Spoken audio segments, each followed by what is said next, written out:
मुझे ताज्जुब होता है कि गोदी मीडिया और भारतीय जनता पार्टी ऑपरेशन सिंदूर पर राजनीति कैसे कर सकती है।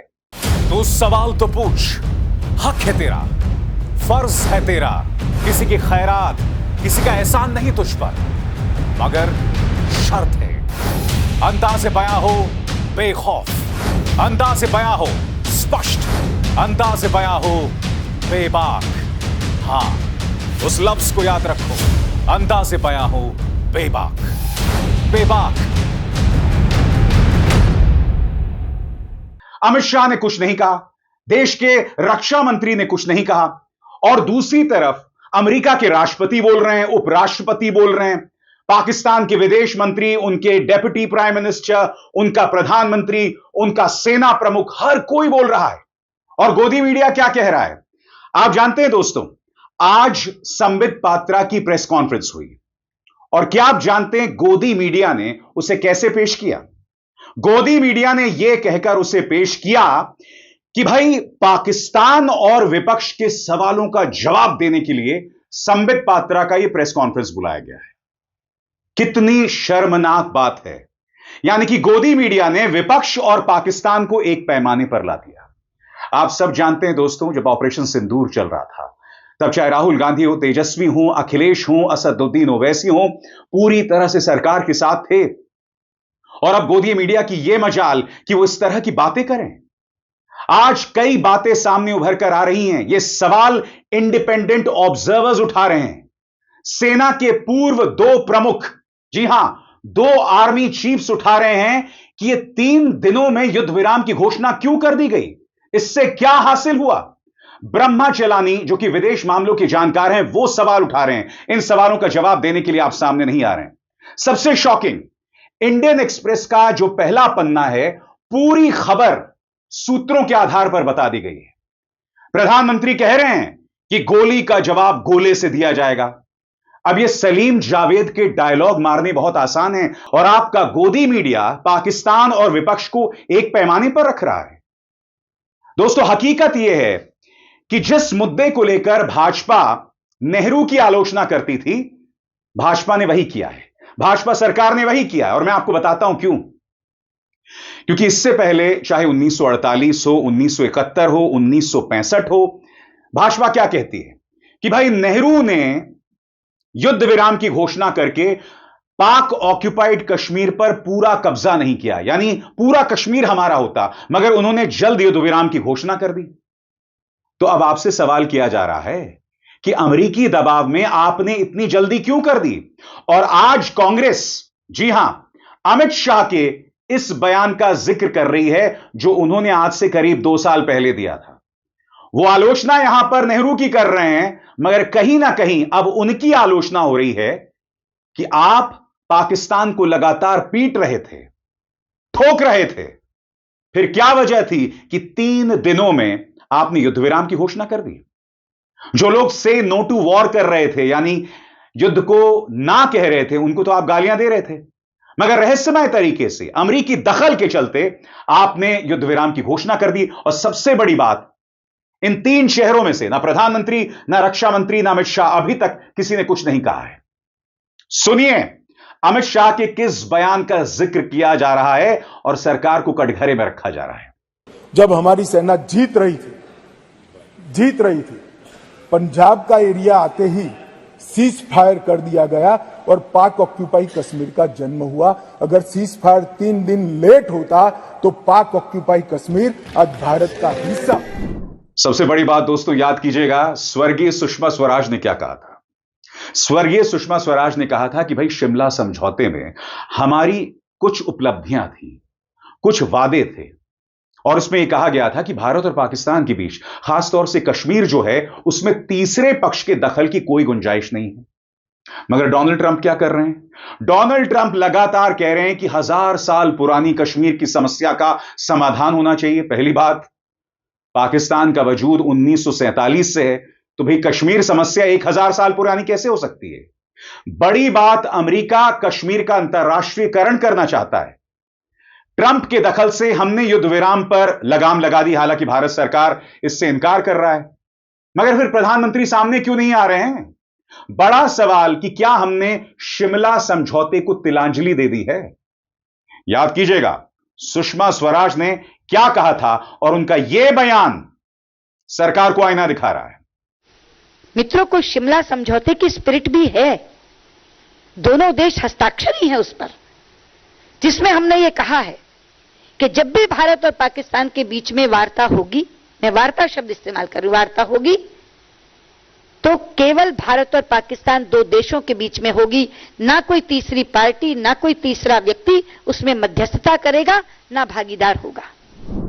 और स्वयं प्रधानमंत्री, याद कीजिएगा, सत्ता में आने से पहले क्या कहा था कि दिक्कत सेना में नहीं है, दिक्कत सरकार में है। मुख्यमंत्री नरेंद्र मोदी कहीं ना कहीं इस बयान के जरिए प्रधानमंत्री नरेंद्र मोदी को आईना दिखा रहे थे। यह बात आज बेबाकी के साथ कही जा सकती है। एक बार फिर सुने प्रधानमंत्री का यह बयान, जो आज से करीब 11-12 साल पुराना होगा। सुनिए। ये पड़ोसी देश हमें परेशान कर रहे हैं, ये सेना की कमजोरी के कारण, सेना की कमजोरी के कारण। मित्रों, समस्या सीमा पर नहीं है, समस्या दिल्ली में है। सबसे बड़ी बात, जो सरकार से सवाल करे, हर बार की तरह भाजपा उन्हें देशद्रोही बता रही है, पाकिस्तान का एजेंट बता रही है। माननीय डिगरी दुबे यानी निशिकांत दुबे, जिन्होंने जजों को देश में गृह युद्ध के लिए जिम्मेदार माना था, उनका बयान मैं आपको पढ़ के सुनाना चाहता हूं। संसद का सत्र बुलाइए, सभी विपक्षी सरकार को गाली दीजिए, पाकिस्तानी मीडिया में भारतीय सेना की किरकिरी करवाइए और आतंकवादी पाकिस्तान को अंतर्राष्ट्रीय मंच पर भारत के खिलाफ जहर उगलने का मसाला दीजिए। राजनीति करनी है, देश जाए भाड़ में। यह बात किसने कही? निशिकांत दुबे ने। और इसका जवाब कांग्रेस क्या कह रही है, सुनिए। इस महाशय से पूछिए कि 1962 में बीच जंग के अटल बिहारी वाजपेयी ने नेहरू सरकार से संसद के विशेष सत्र की मांग की, तो क्या अटल जी भारतीय सेना की किरकिरी के लिए यह मांग कर रहे थे? हकीकत यह दोस्तों, जब से भारतीय जनता पार्टी सत्ता में आई है ना, तो जवाबदेही खत्म हो गई है। जब ऑपरेशन सिंदूर चल रहा था तो सबने सरकार का साथ दिया था। मेरे कुछ मतभेद हो सकते हैं इस सरकार के अंदाजे बयां से, मगर मैंने बार बार कहा था कि मैं अपने प्रधानमंत्री के साथ हूं। मगर अब राजनीति हो रही है। आपने देखा किस तरह से पाकिस्तान और विपक्ष को एक पैमाने पर रखा जा रहा है, व्हिच इज सो शॉकिंग। मगर मैं आपसे सवाल पूछना चाहता हूं, सेना के पूर्व 2 प्रमुख जो इस सरकार से सवाल कर रहे हैं, क्या यह भी पाकिस्तान के एजेंडे पे काम कर रहे हैं? क्या यह भी पाकिस्तान के हथियार हैं? बताइए ना, क्या भारतीय जनता पार्टी में इतनी हिम्मत है? और सबसे बड़ी बात, आपके स्क्रीन पर यह है ब्रह्मा चेलानी। ब्रह्मा चेलानी पहले ही दिन से कुछ अहम सवाल कर रहे हैं और इन सवालों के जवाब इस सरकार के पास नहीं है। ब्रह्मा क्या कहते हैं, मैं आपको पढ़ के सुनाना चाहता हूं और इन सवालों के जवाब देने होंगे दोस्तों। 5 साल बीत जाने के बाद भी भारत सरकार यह नहीं बता पाई कि लद्दाख में चीन की छुपी घुसपैठ और जमीन कब्जाने की कार्रवाई से वो कैसे चकमा खा गई। इससे भी ज्यादा चिंताजनक बात यह है कि सरकार ने जमीनी हकीकत को छुपाने की कोशिश की है। अब देश के सामने एक और गंभीर सवाल खड़ा हो गया है। अमेरिकी दबाव में आकर भारत ने पाकिस्तान के खिलाफ चल रहे सैन्य अभियान को अचानक क्यों रोक दिया, जबकि भारतीय सेना को मोर्चे पर बढ़त मिल चुकी थी। यह ऑपरेशन मात्र 3 दिन में ही खत्म कर दिया गया, और वो भी अमेरिकी उपराष्ट्रपति जेडी वैंस की प्रधानमंत्री मोदी से एक फोन कॉल के बाद। आमतौर पर युद्ध विराम की प्रक्रिया दोनों पक्षों के बीच तय शर्तों और समझौतों के तहत होती है, लेकिन इस मामले में कोई लिखित समझौता नहीं हुआ। सिर्फ एक मौखिक समझ बनी, जिसमें ना तो अमेरिका और ना ही पाकिस्तान ने यह वादा किया कि पाकिस्तान की प्रायोजित आतंकवादी मशीनरी को खत्म किया जाएगा। संघर्ष की असली वजह को हाथ तक नहीं लगाया गया, बल्कि अमेरिका ने पाकिस्तान को उसके कृत्यों से बचा लिया। और कैसे बचा लिया? अंतर्राष्ट्रीय मुद्रा कोष के जरिए पाकिस्तान को कितने मिले? 1.3 अरब डॉलर्स। आगे परिणाम, डोनाल्ड ट्रंप जो ग्रीनलैंड, पैनामा नहर और यहां तक कि गाजा पट्टी को खरीदने का सपना देख चुके हैं, अब अपनी नजर कश्मीर पर लगाए बैठे हैं और यह तब हो रहा है जब वे भारत के खिलाफ हो रहे सीमा पार आतंकवाद पर एक भी शब्द नहीं बोले। और सबसे बड़ी बात दोस्तों, यह सवाल किया जाएगा ना कि देश को बदनाम कौन कर रहा है, गोदी मीडिया या विपक्ष? सरकार से सवाल पूछने वाले जो ऑपरेशन सिंदूर के दौरान पूरी तरह से सरकार के साथ थे, सेना के साथ थे, या भाजपा के नेता? मैं आपको बतलाना चाहता हूं, महाराष्ट्र के जो भाजपा गठबंधन के नेता हैं संजय निरुपम, ये पहले कांग्रेस में हुआ करते थे। इन्होंने दुनिया के 3 बड़े नेताओं का एक ट्वीट पेश किया है और ये कह रहे हैं कि ये लोग ड्रग्स ले रहे हैं। मजाक नहीं कर रहा हूं दोस्तों, पढ़ के सुनाना चाहता हूं। दुनिया के 3 देश फ्रांस, इंग्लैंड और जर्मनी के प्रमुख कोकेन के साथ सरेआम देखे गए। ड्रग्स के खिलाफ अंतर्राष्ट्रीय अभियान मजाक नहीं तो क्या है दोस्तों? कई लोग, कई भक्तगण इस सरकार के कट्टर समर्थक ये कह रहे हैं कि दुनिया भारत से नफरत क्यों कर रही है, इस मुद्दे पर भारत के साथ कोई क्यों नहीं खड़ा हुआ है। मैं आपसे सवाल पूछना चाहता हूं, जब भाजपा गठबंधन का कोई नेता इस तरह के बयानात देगा जिसमें वो ये कह रहा है कि जर्मनी, इंग्लैंड और फ्रांस के जो नेता हैं, प्रधानमंत्री हैं, वो ड्रग्स ले रहे हैं, तो आप मुझे बताइए भारत का साथ कौन देगा? जब भारत के अंदर मुसलमानों पर प्रहार होगा, उनकी लिंचिंग होगी, तो मुसलमान देश क्यों भारत के साथ खड़े होंगे? जब पैलेस्टाइन के ऊपर, फलस्तीन के ऊपर भारत के अंदर संवेदनहीन बयान दिए जाएंगे, पैलेस्टाइन में बच्चे मर रहे हैं और भाजपा का जो प्रचार तंत्र का पूरा अमला है वो उस पर जश्न मनाता है, तो भारत का साथ कौन देगा बताइए ना। मैं फिर आपसे पूछना चाहता हूं, देश का दुश्मन कौन है जो भारत के लिए मुश्किलात पैदा कर रहा है? यानी गोदी मीडिया, निशिकांत दुबे सरीखे नेता, संजय निरुपम जैसे नेता, या अविसार शर्मा जो आपके सामने जो जरूरी सवाल है वो रखता है पूरी बेबाकी के साथ? बताइए ना दोस्तों। मैं आपके सामने बाकायदा तथ्यों के साथ बात रख रहा हूं। मैं बता रहा हूं कि भाजपा के वे कौन से नेता इस मुद्दे पर राजनीति कर रहे हैं। अभी तो चलिए डीजीएमओज प्रेस कॉन्फ्रेंस कर रहे हैं। मैं दावे के साथ कह सकता हूं, जैसे जैसे हम बिहार चुनाव के करीब आएंगे, मैं पूरे दावे के साथ कह सकता हूं भाजपा इस मुद्दे पर कांग्रेस पर प्रहार करेगी, तेजस्वी यादव पर प्रहार करेगी और उन्हें देशद्रोही बताएगी। मगर तेजस्वी यादव कहां है दोस्तों? कायदे से यहां पर बिहार के मुख्यमंत्री नीतीश कुमार को तुरंत जाना चाहिए था। इस वक्त जब मैं कार्यक्रम रिकॉर्ड कर रहा हूं, अब तक नीतीश कुमार नहीं गए हैं बिहार के एक शहीद को श्रद्धांजलि देने। इन 4 तस्वीरों को देखिए दोस्तों, तेजस्वी यादव यहां दिखाई दे रहे हैं। पहली तस्वीर, दूसरी तस्वीर, तीसरी तस्वीर और चौथी तस्वीर। फिर भी मैं दावे के साथ कह सकता हूं, जब बिहार चुनाव की सरगर्मियां बढ़ेंगी तो तेजस्वी यादव को देशद्रोही बताया जाएगा। यह हकीकत है दोस्तों। इस बारे में तेजस्वी क्या कह रहे हैं, इस पर गौर किया जाए। पटना हवाई अड्डे पर बीएसएफ के सब इंस्पेक्टर अमर शहीद मोहम्मद इम्तियाज के पार्थिव शरीर पर पुष्पांजलि अर्पित कर भावपूर्ण श्रद्धांजलि दी। बिहार के छपरा के लाल वीर योद्धा मोहम्मद इम्तियाज साहिब शनिवार को जम्मू कश्मीर के आरएसपुरा सेक्टर में अंतर्राष्ट्रीय सीमा पर दुश्मन देश पाकिस्तानी को मुंहतोड़ जवाब देते हुए गोलीबारी में शहीद हो गए। देश और बिहार को उनके बलिदान और शहादत पर नाज व फख्र है। ऐसे वीर शहीदों की वजह से ही आज हम सब सुरक्षित हैं। देश उनकी कुर्बानी को सदा याद रखेगा। जय हिंद, जय भारत। और मुख्यमंत्री नीतीश कुमार ने क्या किया है दोस्तों?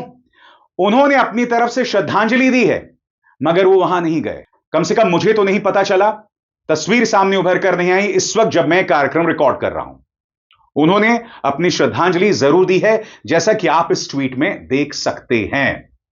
तो मुझे बताइए ना दोस्तों, देश की परवाह किसको है? और शहीद के बेटे ने क्या बात कही, उनके एक एक शब्द पर गौर कीजिएगा दोस्तों, सुनिए। बिल्कुल हो जानी चाहिए, इसमें दो राय वाली बात ही नहीं है, कोई डाउट ही नहीं है। मैं बस सरकार से इतना चाहता हूं कि उनको जो है कड़ी से कड़ी सबक सिखाई जाए, क्योंकि ये जो बार बार जो ये धोखाधड़ी करते हैं जो हमारे जवानों के साथ, ये गलत करते हैं, ये बहुत गलत करते हैं। क्योंकि आज जो है इस अटैक में एक बेटा अपना बाप खोया, एक वाइफ अपना हस्बैंड खोई, ना जाने कितनों ने कितनों को खोया। बहुत वो मैं समझ पा रहा हूँ, ये दर्द को कोई नहीं समझ सकता, इस दर्द को कोई नहीं समझ सकता, जिसका जाता है उसको सिर्फ पता होता है। बट फिर भी गर्व है उन सभी बलिदान देने वाले जवानों पे। है आपको बहुत बहुत धन्यवाद। मीट करने का कोशिश किया बट मीट नहीं हो पाया। फिर उसके बाद जो है जो भी सम्मान समारोह जो भी एंड हुआ, फिर हम लोग 2 बजे उधर से हम लोग वहाँ से बाई बोट हम लोग दिल्ली आए। फिर हम लोग जो लोग आतंकवादी हमलों में अपनी जान गंवा रहे हैं, मीडिया ने उन्हें आतंकवादी करार दिया था। आपको जम्मू कश्मीर के मोहम्मद इकबाल की याद है, जिसका जिक्र मैंने अपने कार्यक्रम में किया था? याद है आपको? याद है आपको किस तरह से आज तक ने गलत जानकारी दी थी कि राजौरी में आतंकवादी हमला हो गया है? तब ये तमाम मुद्दे मैं अपने मंच से उठाता रहा, सरकार को जगाता रहा कि आप जागिए अपनी कुंभकर्णी नींद से। हमारी खबर का असर था दोस्तों कि आज अंबानी के न्यूज चैनल आज तक दोनों को माफी मांगनी पड़ी है। सबसे पहले सुनिए अंबानी के न्यूज चैनल की माफी। बुधवार 7 मई को जम्मू कश्मीर के पुंछ जिले की मांदी तहसील में रहने वाले मौलाना मोहम्मद इकबाल की तस्वीर गलत संदर्भ में इस्तेमाल की थी। मौलाना मोहम्मद इकबाल का किसी आतंकी संगठन या देश विरोधी गतिविधि से कभी कोई लेना देना नहीं रहा। उनकी तस्वीर का इस्तेमाल किए जाने के पीछे हमारी कोई दुर्भावना नहीं थी। अब सुनिए आज तक की माफी। लेकिन हमारी पूरी सतर्कता के बावजूद कुछ अधूरी रिपोर्ट्स ऑन एयर हो गई, इसके लिए हम आपसे माफी चाहते हैं। मेरा मंच बेशक छोटा हो दोस्तों, मगर पूरी बेबाकी के साथ मैं ये मुद्दे उठाता हूं और बहुत जरूरी हो जाता है कि न सिर्फ सरकार बल्कि गोदी मीडिया, जहरीले गोदी मीडिया की जवाबदेही तय की जाए। आज ये लोग माफी मांग रहे हैं। दुनिया भर में इन्होंने भारत की जग हंसाई करवाई। पाकिस्तान वाले भारतीय मीडिया का मजाक बना रहे हैं मीम्स बनाकर। मैं फिर आपसे कहना चाहता हूं, हम में और पाकिस्तानियों में फर्क होना चाहिए ना। तो भारत की साख किसने गिरवाई? जैसा कि मैंने कार्यक्रम की शुरुआत में आपको बताया, गोदी मीडिया विपक्ष और पाकिस्तान को एक पैमाने पर तोल रहा है, विच इज सो ट्रैजिक। आप अपनी बात साफगोही से, बेबाकी से नहीं कह सकते, कम से कम सच तो बोलना सीखो। गद्दार कौन है यह देश देख रहा है, क्योंकि हम तो अपनी बात कहेंगे, बेबाकी से कहेंगे। अभिसार शर्मा को दीजिए इजाजत। नमस्कार।